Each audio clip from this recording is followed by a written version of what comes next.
لله الكريم المنان على ما هدانا إلى الإسلام وأرشدنا للإيمان، وأنزل هذا القرآن بالبرهان وأرسل لنا أفضل الرسل بأفصح اللسان، فله الحمد والشكر على هذه النعم العظيمة والآلاء الجسيمة، والصلاة والسلام على خير خلق الله وخاتم رسل الله الذي قال: ما اجتمع قوم في بيت من بيوت الله يتلون كتاب الله ويتدارسونه فيما بينهم إلا نزلت عليهم السكينة وغشيتهم الرحمة وحفتهم الملائكة وذكرهم الله في من عنده وعلى آله وصحبه ومن اهتدى بهديه. وبعد، فقد وقفنا في الدرس الماضي عند قوله جل وعلا من سورة المائدة: يريدون أن يخرجوا من النار وما هم بخارجين منها ولهم عذاب مقيم. أعوذ بالله من الشيطان الرجيم. يريدون أن يخرجوا من النار وما هم بخارجين منها ولهم عذاب مقيم. والسارق والسارقة فاقطعوا أيديهما جزاء بما كسبا نكالا من الله والله عزيز حكيم.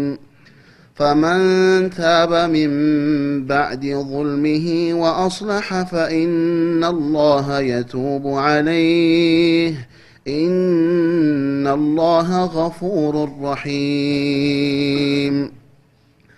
ألم تعلم أن الله له ملك السماوات والأرض يعذب من يشاء ويغفر لمن يشاء والله على كل شيء قدير. يا أيها الرسول لا يحزنك الذين يسارعون في الكفر من الذين قالوا آمنا بأفواههم ولم تؤمن قلوبهم ومن الذين هادوا سماعون للكذب سماعون لقوم آخرين لم يأتوك يحرفون الكلم من بعد مواضعه يقولون إن أوتيتم هذا فخذوه وإن لم تؤتوه فاحذروا ومن يرد الله فتنته فلن تملك له من الله شيئا. أولئك الذين لم يرد الله أن يطهر قلوبهم لهم في الدنيا خزي ولهم في الآخرة عذاب عظيم.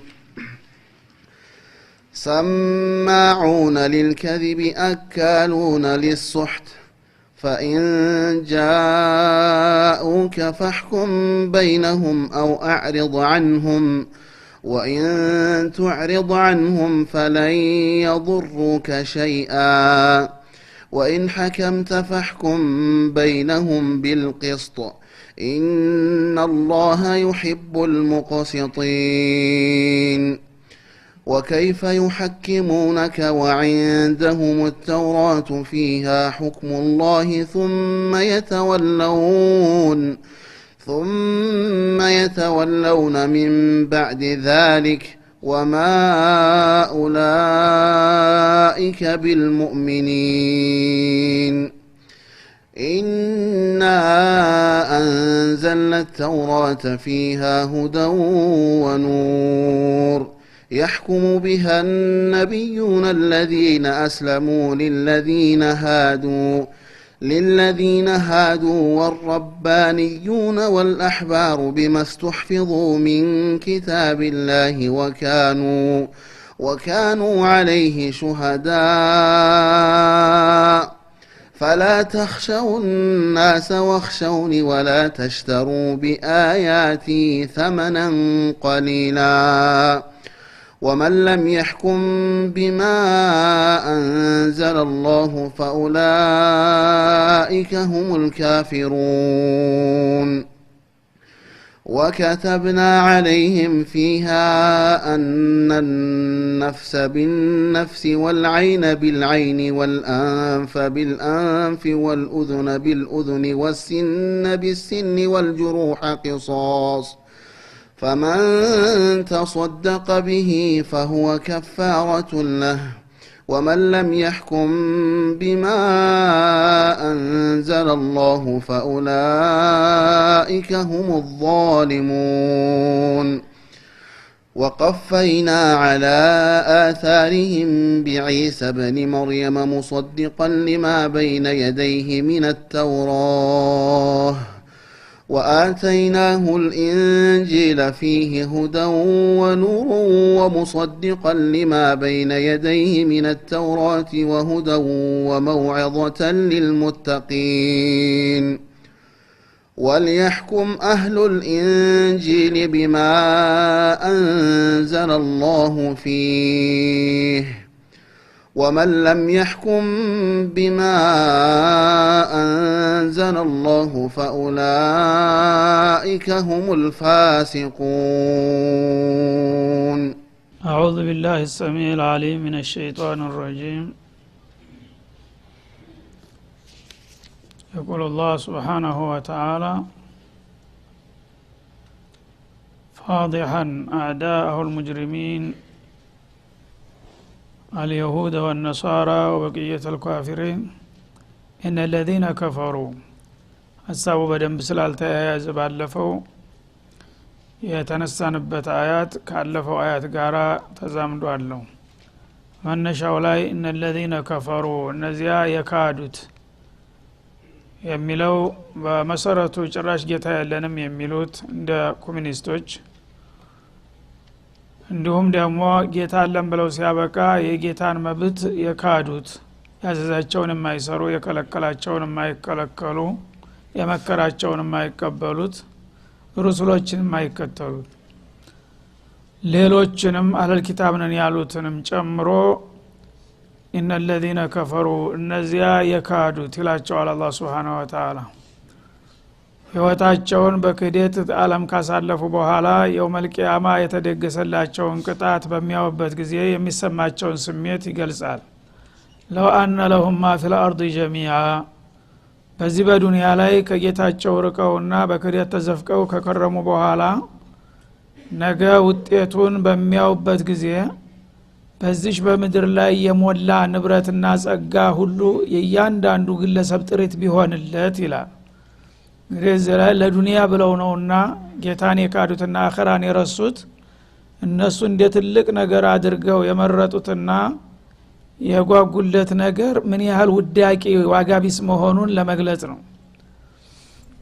በዚህ በመድር ላይ ያለ ሀብት ንብረት ጸጋ በሙሉ ለእያንዳንዱ ግለሰብ ዱንያ በሙሉ ቢሰጠው ይላል ለእያንዳንዱ ካፊር ወሚثله معه እንደገና አንድ ብቻ ሳይሆን አሁን ያለውን ብቻ ሳይሆን በዱንያ ላይ አሁን ያለውን የሚያክል ሌላ ደግሞ ተጨማሪ እጥፍ ቢጨመርለትም ይላል ከዛ ليفتدوا به من عذاب يوم القيامه لو طلب منهم ليفتدوا به ይሄን ትልቅና ሰፊ ጸጋ ከተሰጡ በኋላ እያንዳንዱ ቅጣቱ የተደገሰለትን በኩፍሩ ሳቢያ አላህ Subhanahu Wa Ta'ala ያስቀመጠለትን ሲኦል ከፍቶ ሲያሳየው እዚህ ቅጣት ከምትገባ ይሄንን በዱንያ ሙሉ ያለውን ሁለት እጥፍ ንብረት ቤዛ አድርገ ክፍያ ከፍለ ብትለቀቅ ደስ ይላልን ብሎ ቢጠይቀው ጌታ ይላል እሱ ደስታውን አይችለውም ያንን ሁሉ ሰጥቶ ተዛ ቅጣት ለመዳን ማለት ነው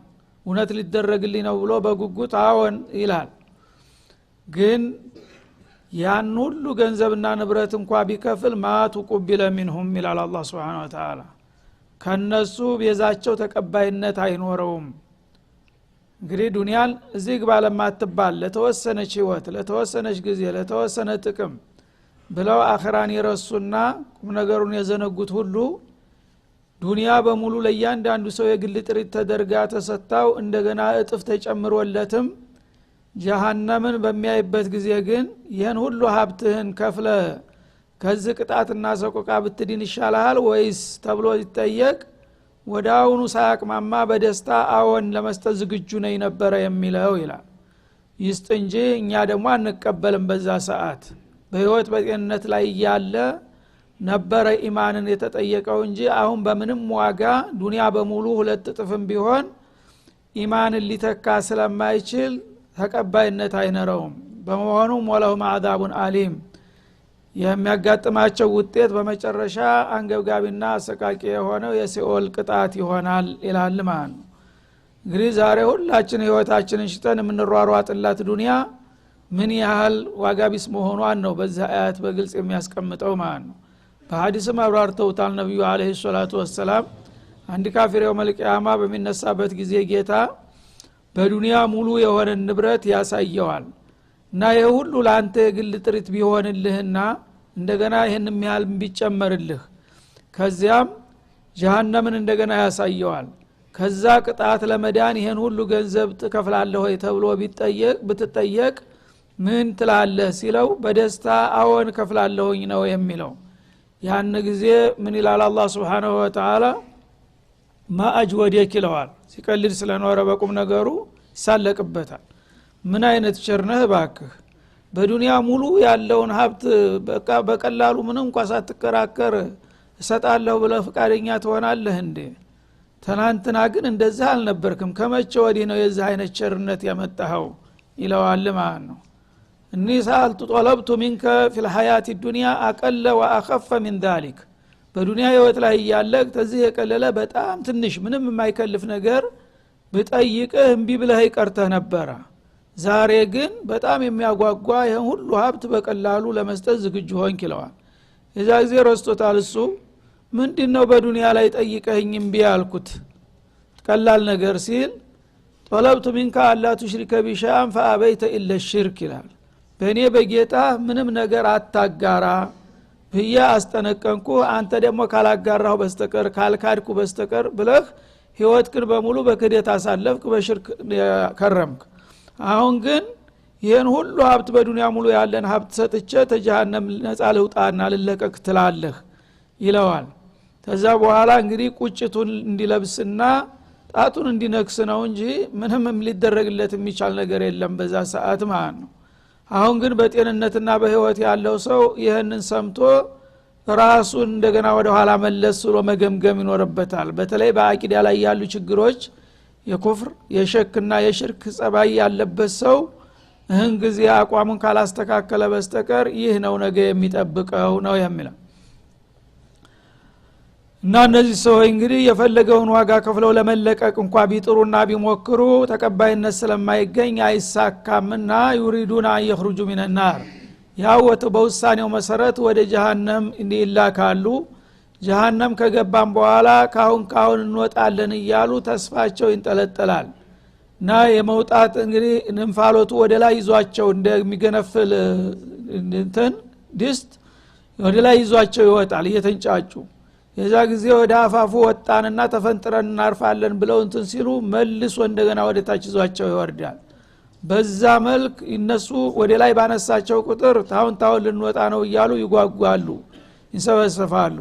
መልሶ ደግሞ ወደ ታች ይዟቸው እየዘቀጠ አበደል አሚዲን በዚህ ይቀጥላል ማለት ነው። ከሳት ለመውጣት ባሰቡና በተመኙ ቁጥር ምኞቱ ከንቱ ይሆናል። ወማ ሁም ቢኻሪጂነ ሚንሃ ከጀሃነም በኩፍርና በሽርክ ተወንጅሎ የገባ ሰው የፈለገውን ያህል ቢሆን ይወጡ አይችሉምና ይህ ነው የሚሆነው የመጨረሻ ጣፈንታቸው ይላል። በመሆኑም ወለሁም አዛቡ ሙቂም አበደል አቢዲን ለዘላለም ኗሪና ቋሚ የሆነ ቅጣት ይጠብቃቸዋል። እንደዚህ በዱንያ ላይ እንደቆዩት የ50 የ60 አመት ወይም በሺህ በሚሊዮኖች የሚለካና የሚቆጠር ሳይሆን እስከ መጨረሻው ይቀጥላል። ምንም እንጫፉ የማይታወቅ ቅጣት ነው የሚለው። ስለዚህ ለአንድ ሰሞን ደስታ ብሎ አንድ ሰው ህይወትን እንደሃርት አደጋ ላይ የሚጥል የመጨረሻ ቂል ማለት ይሄ ነው ማለት ነው። እና ይሄንን ንገራቸውና አሳውቃቸው ምናልባት አእምሮ ያላቸው ካሉ ከወዲሁ ሂሳባቸውን እንዲመልሱ ማለት ነው። ይሄንን እንግዲህ ከባድ ማስጠንቀቂያ በኩፍርና በሽርክ የተወነጀሉ ሰዎች በዚህ ሁኔታ ላይ ያሉ ያለው ተውባ ከሞቱ የመዳንና ከጀሃነም የመውጣት እድልና ተስፋ እንደሌላቸው በግልጥ አስቀመጠ ማለት ነው። ከዛ ቀጥሎ ወደ ሸሪዓት الاسلام ያስቀመጣቸው ወንጀለኛ መቀጫዎች አንዳንዶቹ ናሙናዎች ለመጥቀስ ስለ ሌቦች ያነሳል ማለት ነው። ወሳሪቁ ወሳሪቀቱ ፈቅطዑ አይዲየሁማ የወንድ ሌቦችና የሴት ሌቦች ያላግባብ የሰውን ገንዘብ ከመነተፉ ይሄ በጣም አደገኛ የሆነ ማህበራዊ ቀውስ ስለሆነ እንዲህ አይነቶቹን ባለጌዎች እንዳይለመዳቸው ሰቅጣጭ የሆነ ቅጣት ልሰጧቸው ይገባል እና ያንኑ የሰውን ገንዘብ ያነሱበትን ባለጌጃቸውን ቁረጧቸው ይላል አላህ Subhanahu Wa Ta'ala። እና ወንድም ሆነ ሴት በዚህ ስራ ላይ እጅ ተፍንጅ ከተያዘ ወይም ካመነና ወይም ከተመሰከረበት በእስላም ሌላ አማራጭ የለውም ማለት ነው። በስርዓት በተለያዩ ነገሮች ሊታለፍ የሚገባው ነገር አይደለም። ምክንያቱም ይሄ ኢኮኖሚያዊና ማህበራዊ ቀውስ ነው፣ አደገኛ ሁኔታ ነው። ታታሪዎች ታማኞች እየሰሩ ላባቸውን እያንጠፈጠፉ ወዘኔዎች በቀላሉ እየመነተፉ የሚሄዱ ከሆነ የሰው ልጅ የመኖር እድሉ እየጨለመ ነው የሚሄደው ማለት ነው። እና እንዲህ አይነቱ ነገር ላይ አማያዳግም እርምጃ መወሰድ ያለበት በእስላም። ከዚህ መለስ የሆነ መቀጫ ሌብነትን ሊዳኘው አይችልም ይላል አላህ ዓሊም الغይብ ወሸሃዳ የሆነ ጌታ። እና አላ ያዕለሙ መን ኸለቀሁ اللطيف الخبير እንዳለው ሁሉን ነገር የፈጠረው እሱ ነው፣ የበሽታውን ሁሉ መድኃኒት የሚያውቀው እሱ ነው። ስለዚህ ይሄ አደገኛ በሽታ ስለሆነ ይሄን በሽታ በቀላል እርምት ሊደረግ የሚቻል ነገር ስላልሆነ በሚገባ ይሄን ለመቀነስ ብሎም በጣም ለማጥፋት የሚያስችል ፍቱን መድኃኒት ነው ማለት ነው። በዚህ መልክ መቅጣት አለባቸው ይላል። የወንዶችን አስቀደመ ወሳሪቁ ሲል ወሳሪቀቱ ሴቶችን አስከተለ።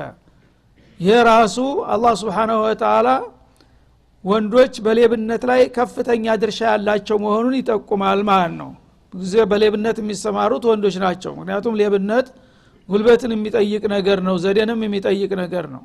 እና ቢያዝም ነጣጥቅ ያመልጣለሁ ምናምን የሚል በራሱ መተማመን ሲኖረው ነው አንድ ሰው ወደዚህ የሚገባው ማለት ነው። ወጣት ሲሆን ጉልበተኛ ሲሆን ነው ደካማ ብዙ ጊዜ መያዝ ስጋት ስለሚያጠቃው አይዳፈርም። ሴቶች ደግሞ በተፈጥሯቸው ብዙ ጊዜ ኃይል አይሰማቸውም። ስለዚህ አልፎ አልፎ ነው እነሱ የሌብነት ባህር የሚታይባቸው። እነሱም በሁለተኛ ደረጃ በተዋረድ ያስቀመጣቸው ማለት ነው። ዚና ላይ ግን በቀዳሚ ሴቶችን ነው አዛኒየቱ ወዛኒ ይላል ማለት ነው። የሴት ዝሞተኛ ወንድ ዝሞተኛ ይላል። በዝሞት ስራ ላይ ከፍተኛ ሚና የሚጫወቱ ሴቶች ናቸው። ማንኛውም ሴት ራሷ ብልግና ካልፈለገች የፈለገው ወንድ ቢሆን ሊደፍራት አይችልም። ታዋርደኛለህ ብሎ ይፈራል ማለት ነው፣ እሷ እስካልፈለገ ፍቃደኛ እስካልሆነች ድረስ። ግን እሷ የሆነ ምልክት ፍንጭ ካሳየችው ነው በተጋበዘ ነው የሚደፍረው ማለት ነው። ስለዚህ ዋነኛ ሚና ተጫዋች በዚና ላይ ሴቶች ስለሆኑ ጋባዦች ናቸውና እነሱን አስቀደመ በዋነኝነት ማለት ነው። እዚህኛው ላይ ግን ወንዶችን አስቀደመ። ለማንኛውም የወንድ ሌባና የሴት ሌባዎች በዚህ አጸያፊ ባህሪያቸው በሚያዙና በሚረጋገጥባቸው ጊዜ ፈቅጦዑ አይዲየሁማ የሰውን ገንዘብ የሞጠለፉበትን እጆቻቸውን ቁረጧቸው። ጀዛአን ቢማ ከሰባ ነካለ ሚን አላህ ከአላህ በሆነ ተመጣጣይ ቅጣት በሰሩት ስራ ሳቢያ ይህ ነው የሚገባቸው ሚንዳ ኢላላ አላህ Subhanahu Wa Ta'ala። እና ጌታ አርሐሙር ራሂሚን ነው፣ ከማንም የበለጠ አዛኝ ነው። ግን ሲያዝን ለብዙዎቹ ነው ብዙ ማዘን ያለበት ወይስ ለጥቂቶቹ? ብዙዎቹ እየተዘረፉ እየተገፈፉ ያንዲ ሌባ እጅ ሊያሳዝነው አይገባውም ማለት ነው። እና የሰው እጅ መቁረጥ ከባድ ነው። ግን ይሄንን ቁርጥ መቆረጥ ያመጣው ማን ነው? እሱ ራሱ ነው ማለት ነው። ክብሩን ቢጠብቅ ኑሮ ይሄ ነገር ሊመጣበት አይችልም ነበር። በዚህ ምክንያት እንግዲህ ይሄን አይነት የብልግና እስከሰራ ድረስ ባይሆን መረጋገጥ አለበት። ወይ እሱ ራሱ አንደበቱ ሳይገረፍ ሳይስፈራራ በፍቃደኝነት ሊያምን ይችላል፣ ወይም እጅ ተፍንጅ ሊያዝ ይችላል፣ ወይም ደግሞ ታማኝ ምስክሮች ሊመሰክሩበት ይችላሉ። እነዚህ ነገሮች ከተሟሉ እንደገና የተሰረቀው ዕቃ ተህርዝ መሆን አለበት ማለት ተከበረ ቦታ ስርዓት ባለው ቦታ ወይም የተዘጋ ቤት ከፍቶ ወይም ቦርሳን ቀዶ በሆነ መንገድ አንተ በደንብ ያስቀመጥከውን ዕቃ ከወሰደ ማለት ነው። አንተ መንገድ ላይ ዝም ለዘርግተህ ተጣልክ ያንዝላልነት ነው ራስን የጋበዝከው ማለት ነው ስለዚህ እነዚህ ሽሩጦች ከተሟሉ ማንኛውም ሌባ በእስላም እጁ መቆረጥ ብቻ ነው ያለው እድል ምናልባት ከመያዙና ተመረጋገጡ በፊት ባለቤቱ ይቅርታ ካለውና እሱ ጋር ተስማምቶ በመስጥር ታልታረቀ በስተቀረ ማለት ነው ተተጋለጠና ለህግ ከቀረበ እስላም ሌላ መቀጫ የለውም ለሌባ እጁን መቁረጥ ብቻ ነው ይላል እና እዚህ ላይ ያሁኖቹ ሱልጣንባዎች እስላም የወንጀለኛ መቀጫዎቹ በጣም ሰቅጣጭ ናቸው በዛሬ በ21ኛው ክፍለ ዘመን የሰው ልጆች በሰለጠኑበት እንዴት የሰው እጅ እንደ እንጨት ይቆረጥ እየተባለ ይታዘዛል እያሉ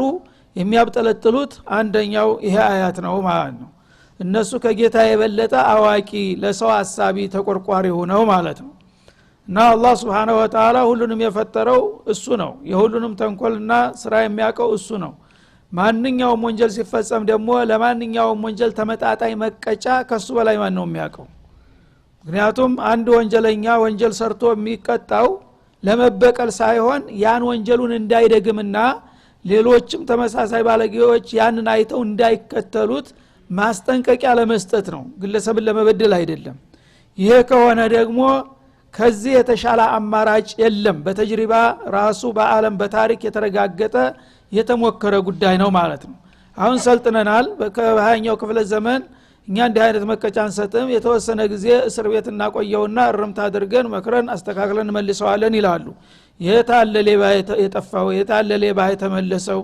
እንዳውም የተወሰኑ አመታት ይፈርዱበታል እዛ ኮርስ እየወሰደ ልምድ እየተለዋወጠ አንተ ምን ሰርቀህ ነበር አለው ይባላል አንዱ ጓደኛ ለጓደኛ ሲወያዩ እሱ ተራ ሌባ ነው በቃ አንድ ሺህ ብር ያህል ምናምን አውልቄ አለ ይላል ለዚህ ብለን ታሰራለህ አለው እኛ ባንክ ሰብረን ስንት ሚሊዮን ነው ወሰድነው አለ ይሄ እንግዲህ የኛው ተራ ሌባ ነው አያውቅም ለካ እንደዛ አለ ብሎ ኮርስ እየወሰደ ነው ከዛ ሲወጣ ምንድነው የሚخطጠው እሱም ግሩፕ ሰርቶ ባንክ መስበር ነው ማለት ነው ይሄን አይነት ኮርስ በገዛ ቀለባቸው እንክብካቤ ያረጋቸው ያለበሷቸው ያጠጧቸው እስበርሳቸው ልምድ እየተለዋወጡ እየተዘጋጁ ቡድናቸውን ማፊያ ያሰፋ ድርጅት ይሆናል ለዛ ሸሪካ ይሆናሉ ማለት ነው ከዛ በኋላ የበለጠ ነው እየሆነ የመጣው በተጨባጭ በመስራቁም በምዕራቡም ሰለጠን የሚለው አሁን መላይን ሙዕተቀሊን ነው የሚገኘው በሌብነት ማለት ነው እሱ አንድ ጊዜ ዘርፎ የባንክ ሰብሮ ስንት ሚሊዮን አውጥቷል ህንጻውን ሰርቷል በተሰውን አደራጅቷል ምን ጉዳዩ 5 አመት ቢታሰር 10 አመት ቢታሰር እሱ የተሟላ ንብረት አድርጎ ሲወጣ ደግሞ ይጨምርበታል ማለት ነው ይሄ ነው እንግዲህ የነሱ ስልጣኔ ያመጣው ማለት ነው እስላም ግን መጀመሪያ ያልተረጋገጠበት ሰው ዝም ብሎ በመጠርጠር ብቻ እንዲቆረጥ አያዝም ከተረጋገጠበት ግን የሰውዬ ጸረ ህዝብ ነው አይደለም እንዴ ጸረ ህዝብ ነው ሰላም ቀበኛ ነው ማለት ነው ስለዚህ አንድ ግለሰብ ከሚሊዮኖች መካከል አንድ ግለሰብ ተቀጥቶ ሰላም መስፈንና መብት መከበር አለበት ወይስ የአንድ ግለሰብ እጅ ያሳዘነን ሚሊዮኖች ስናለቅስ መኖር አለብን ይሄን አቂል የሆነ ሰው እስቲ ማን ነው ይሻላል የሚለው ብዙ እጅ መቆረጥ እኮ አያስፈልግም ምክንያቱም ወሳኝ የሆነ መቀጫ ስለሆነ አንድ እጅ ቆረጥክ ማለት በአንድ ከተማ ላይ ብቻ ሳይሆን በተለይ በአሁኑ ጊዜ በኢላም ዘመን በማስ ሜዳ አንድ ጊዜ ቢወጣ አንድ ሰው እጁን ተቆርጦ ተብሎ ዓለም በሙሉ ይማራል ማለት ነው በዚህ ነገር የዛ አይነት ስርዓት በዱንያ በዚህ ላይ ቢኖር ኑሮ በቴሌቪዥኑም በጋዜጣውም በምኑም ይሄ ሰው እየሰርቆ እንደዚህ ተባለ ቢባል በሁሉም ስርዓት ይሄ ነገር በሁሉም ሀገር ተግባራዊ ቢደረግ ሌባ ቢፈለግ አይገኝም ሽልማትን ሰጣለን ቢሉትም ሊመጣ አይችልም ማለት ነው እጄ ከተቆረጠው ነው ያረግልኛል ነው የሚለው ስለዚህ ይህ ነው አሁን ያለው ሁኔታ የሰው ልጆች ሰለጥን ይያሉ ምን ያህል ወደ ኋላ እየተጓዙ መሆኑን በግልጥ የሚያሳይ ነው አላህ Subhanahu Wa Ta'ala የታለ እናንተ ይህን ችግር የፈታችሁት እናንተ ያሰራችኋቸው ሰዎች የበለጠ እየበለጸጉና የበለጠ እየተደራጁ ልምድ እየተለዋወጡ ነው ህዝቡን እየገፈፉ ያሉት አንድም ተውባ ያረገ ሰው የተጸጸተ ሰው የለም የልቤን አድርጋለሁ የፈለገውን ይሰረኝ ነው የሚለው ማለት ነው አላህ ግን ይሄ ቋሚ መታወቂያ ነው ደግሞ ሰውየው ማስታወቂያ ታቤላ ነው ራሱ እጁን ተቆርጦ በህይወት ውስጥ ካለ ድረስ አስተማሪ ነው ባፉ መናገር አያስፈልግም ቀንጅ ነው የሚቆረጠው ቀንጅ ተቆርጦ ተያየ በአለም الاسلام ሌባ መሆኑ ማንም ሰው ያውቀዋል ስለዚህ ሁሉ ጊዜ ማስታወቂያ አለ በህብረተሰቡ እሱ በሄደበት ሀገር ሁሉ የሰው ሌባ ነው ሰርቆ የተቆረጠው ስለዚህ እሱን ያየተቀጣ እየተባለ ነው የሚያስተምረው ማለት ነው ይሄ ነው ህክመቱላህ Subhanahu Wa Ta'ala ወንድም ሆነ ሴት ከዚህ መለስ መቀጫ የለም ለሌባ እጃቸውን ቁረጡ ደሞ እሱ የስንቶችን ምስኪኖች የስንቶችን ባተሌዎች ስንታንተ የውምያ ሰርተህ በፀሐይ ተቃጥለህ ላብክን አንጠፍጥፈህ በቦርሳ ማኖሪያ እንኳን እንትን የላቸውም ብዙዎቹ ምስኪኖች በዘመድ የማያውቁት የላቸው ባንክ ማስገባት አይችሉ ህጋዊ አይደሉ ያገኙዋትን ነገር በዚች ነው አንድ ቀላጣ አድርጎ ይሄዳል ባዶ እጁ ይሄ ሰውዬ አንጀቱ ተቆርጧል አልተቆረጠም አሁን 10 አመት ምናምን የሰሩት ሁሉ አዝለው እቺን እንትን የሚሏሉ መላክም አይችሉዋሉ